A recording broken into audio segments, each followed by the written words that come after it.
Aplikasi temu terlarang diblokir dan sudah tidak dapat digunakan lagi di Indonesia. Hal itu dipastikan Menteri Komunikasi dan Informatika Menkominfo Budi Ari Setiadi.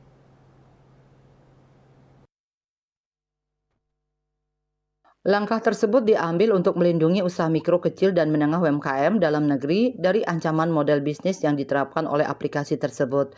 Menkominfo juga menjelaskan bahwa meski tampilan aplikasi Timu masih bisa diakses, tapi transaksi sudah tidak dapat dilakukan dan pengajuan untuk takedown dari App Store dan Play Store sedang dalam proses.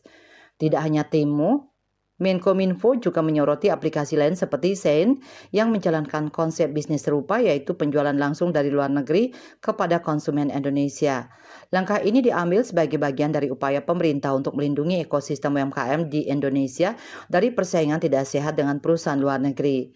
Menkominfo juga menampik isu akuisisi platform e-commerce lokal oleh Timu serta menegaskan bahwa pemerintah tetap akan melindungi kepentingan UMKM dalam setiap kebijakan digital yang diambil. Adapun Kementerian Komunikasi dan Informatika Kemenkominfo menutup akses aplikasi Timu sebagai penegakan Peraturan Menteri Kementerian Komunikasi dan Informatika Nomor 5 Tahun 2020 Permenkominfo 5 Tahun 2020 tentang penyelenggara sistem elektronik lingkup privat. Mengacu pada aturan tersebut, aplikasi Timu tidak dapat beroperasi di Indonesia dan ditutup aksesnya karena tidak terdaftar sebagai penyelenggara sistem elektronik PSI.